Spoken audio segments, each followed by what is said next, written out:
I had the opportunity last week to spend a little bit of time with Premiers Ford and Holt Yeah. from New Brunswick, and it is clear, Canada is changing. Yep.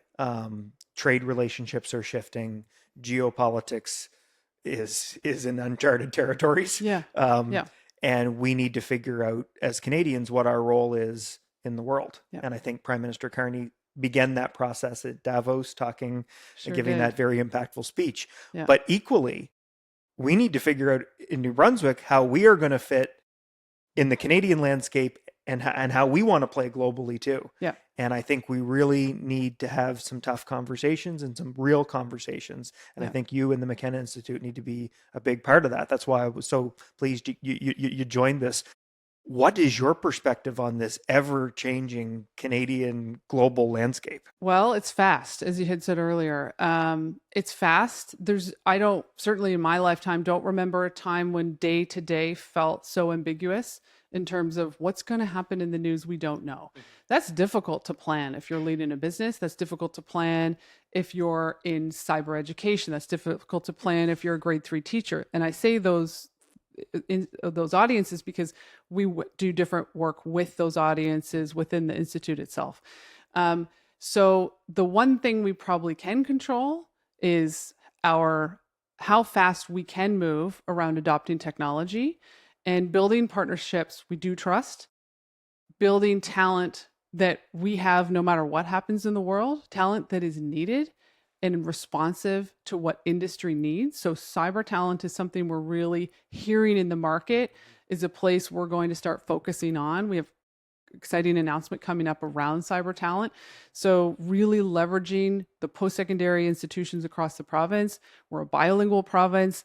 And how do we make those connections with industry needs in a world that is changing so rapidly? So cybersecurity, AI, we really need to narrow in on being responsive to industry. So we have an opportunity to help build some of those bridges in the province and take a leadership position. It's fascinating just as you're speaking.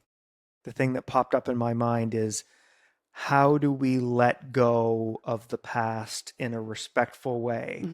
Still honoring the history of the province and the people that came before us, but how do we let the past go to focus on what is clearly an opportunity and a crossroads for the province and the country? That's a great question. I think for some folks it might be hard. And throughout this listening tour, one of the comments someone made to me was, my kids and her children were all in university. They said they don't have a problem with technology, with AI. They don't have much to learn, to embrace. They are the future. They're set up for the future in a very positive way in terms of their skill set, their comfort level with technology. We have an adult problem.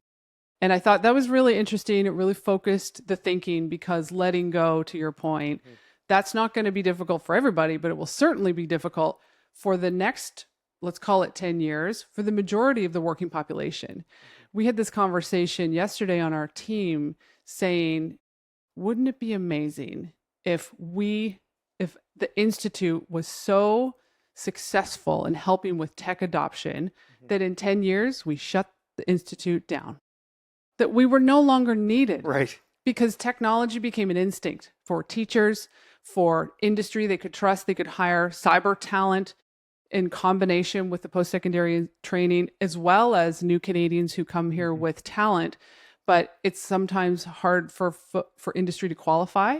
But let's get them through a program that does exactly that. Right. As we look at different sectors, we're looking at how can we help sectors like the forestry sector with technology, proper adoption with specific initiatives.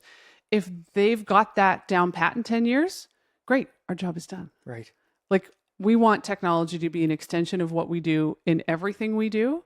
And that will be harder for adults. But I think if we have the right conversations, put the right support in place for that safe learning, proper failure conversations, we're at least moving in the right direction.